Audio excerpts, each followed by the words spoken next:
Some memorable moments, I would say I'll first start with one that was with Lil Nas X.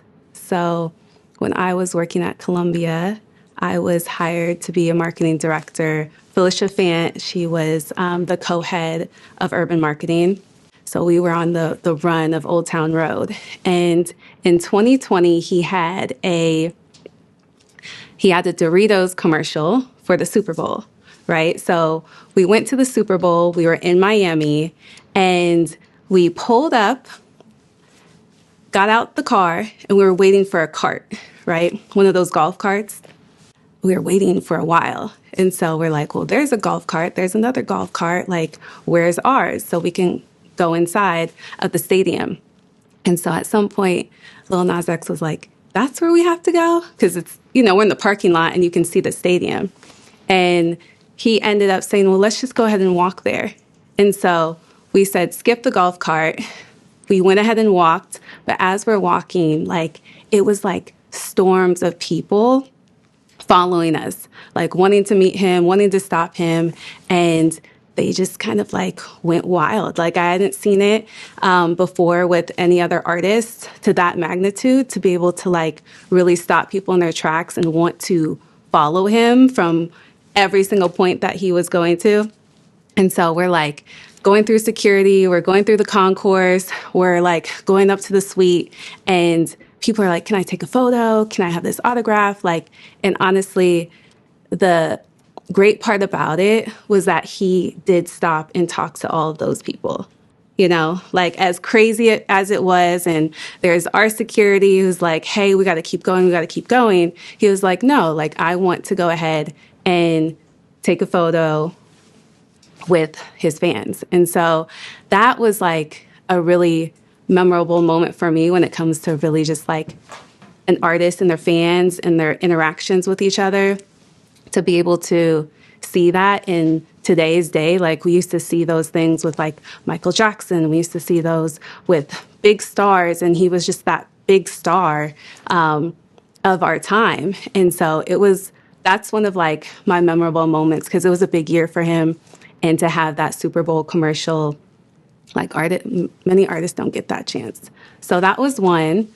And then the other memorable moment was also in my time at Columbia. I was working with Polo G, and he had just put out his album, The GOAT, Polo G from Chicago. And, with him, we had ended up going to the NBA All-Star Weekend. And so he just released an album. We come out here to Chicago for All-Star, and when I say he was just that hometown hero, that was something that we were okay, he's this new artist, he's a conscious rapper, and he has this hit song pop out that really kicked things off. But then at the same time, here he is with this new album, and he has so many accolades with his projects. And so just seeing how much the city loved him was really just inspiring, because he wanted to come back and make sure that he had a presence in his hometown. And here's the album, The GOAT. He loves Michael Jordan. We're in Chicago. It just completely made sense. And so when we're here, there was billboards around the city.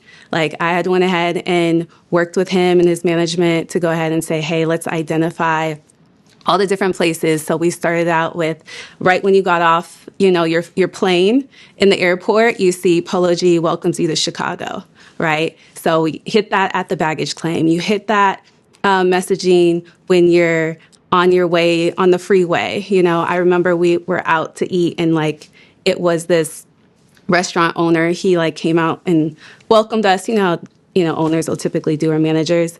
And so we're saying, oh, we're visiting, we're here for Polo G. And he's like, wait a second, is that the kid that I saw on the billboard? He was really impressed. And so just to see how many people that touched and saw that was just you can feel the presence. And then what we did is we went to 2 different high schools that he attended. He's from the north side of Chicago. And we just went ahead and surprised the students. And so that, to me, just to see how excited those kids were to see their artist that comes from their hometown and has reached that level of success really makes a difference in terms of like inspiring the youth. And so those are two, I would say, memorable moments because it's like artists and their fans together. Yeah, here's a couple funny stories that I have with artists. The first one I'll tell you about is with Too Short. So I was in college. I was at Oregon State University working with a few guys. It was probably like five other guys that would do concerts on campus. And like I would throw the parties I would throw the parties at the school. They were throwing concerts. We linked up together and we're like, okay, let's go ahead and book Too Short. And so the reason why we booked Too Short and we're doing this in particular concert is because a friend of ours had actually passed away from cardiac arrest. He was a football player. And so that was really heavy. And we said, okay, well, he's an important person to our community here at the school. We want to go ahead and do something for his family and in his memory. His name was Fred Thompson. And so we got in contact with his parents and we booked Too Short. Fred was from the Bay. Short is from the Bay. And so I had ended up being the person to pick Short up from the airport. And so I'm like, I don't know, maybe 18, 19, probably like 19, I want to say. And I end up booking, or we end up booking, because I just picked the car up. I picked up one of those all-white Enterprise vans.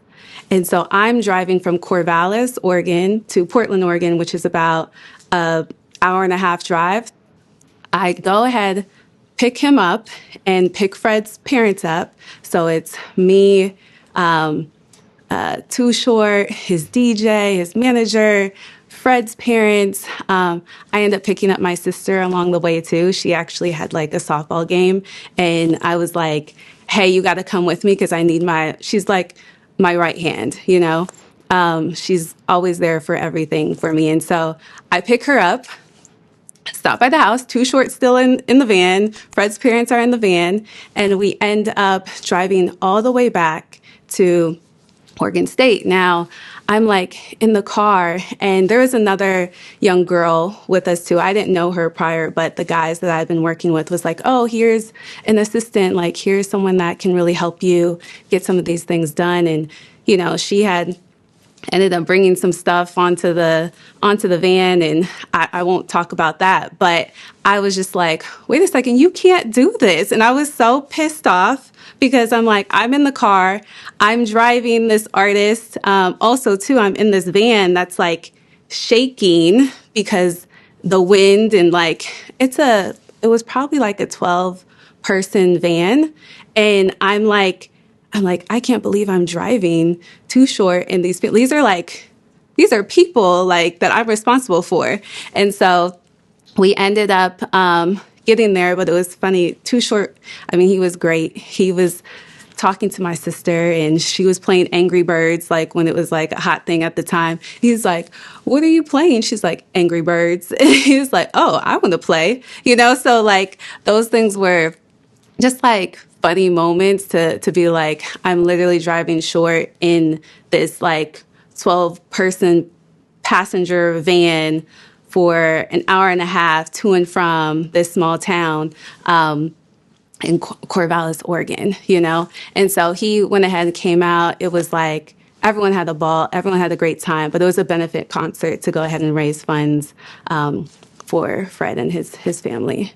I mean, when I was driving that van, there was so much stress and anxiety. Like I too didn't know what exactly anxiety was, but I'm like the pressure of like, these people are commodities. They're real people in my hands, and who I'm responsible for. And yeah, the van was huge. I had actually had a Hyundai Elantra car, like, and so I was used to that small impact, like that small compact type of a car, and wasn't used to like, you know, here's, you know, 7, 8 people in the car with me. But fast forward to like another moment in comparison. So instead of, in comparison to that moment with Short, me and that team had booked Big Crit and Ninth Wonder and Rhapsody for a separate show. And so I learned my lesson, because the first time I had brought somebody in the car with me that I didn't know. That's one lesson, like know who's around you, know exactly like, what company you're keeping. Because you don't want to get into some issues and troubles with the people that are around you. And so this other time that I ended up going to pick up Big Crit and his manager and his DJ, I drove my small Hyundai Elantra. And so I didn't have to get a big, van. It didn't call for that. But I ended up picking them up, and we're on our way out of the airport. And then they get a call from Ninth Wonder. And he's like, oh, pull up to Nike. And so I'm like, okay, well, we have sound check, and we still have to drive an hour and a half. And so, but we go to Nike, we go to the headquarters, like they should definitely experience it.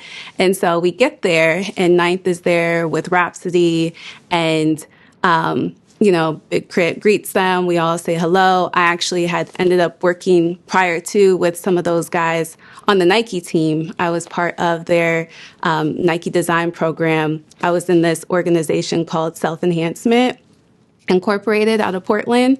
And so they had that program. So I'm seeing familiar faces, and they're like, oh yeah, Sierra, like we're going to go to the show too. But they're like, but come inside. So we go into not only the employee store and do some shopping, but we go into the actual headquarters, and we end up sitting down like at a boardroom table, and they start talking about like, oh, ideas and plans and what can we do for Black History Month, and like, how can we collaborate? And so for me, that was like, at the time, because I was still in college, like my first time being in like an actual meeting in like, the corporate life, right? I was familiar with those guys, and they had taught me a lot through the program that I was at through Nike. But honestly, like it was my first time experiencing like their brainstorming. They would teach us how to brainstorm, right? And so we're sitting there, and I'm looking at the time, and I'm like, you guys, like sound check is coming up. But the conversation was so good. And then I'm like looking at Crit's manager, like, we gotta go. But no one like knew how to kind of end the conversation, because they're just like everybody's spitballing ideas. But eventually I had to say like, hey guys, I'm sorry to interrupt. Like, we just have to like end up heading that way, because we're going to be late, And so we ended up being a bit late, but not as late as we could have been had I not just kind of said, hey, we gotta cut this. So that was definitely, I would say, like a funny like moment. Definitely in my earlier days of working in music. I'm Sierra Lever, and you're locked in to 24/7 HH.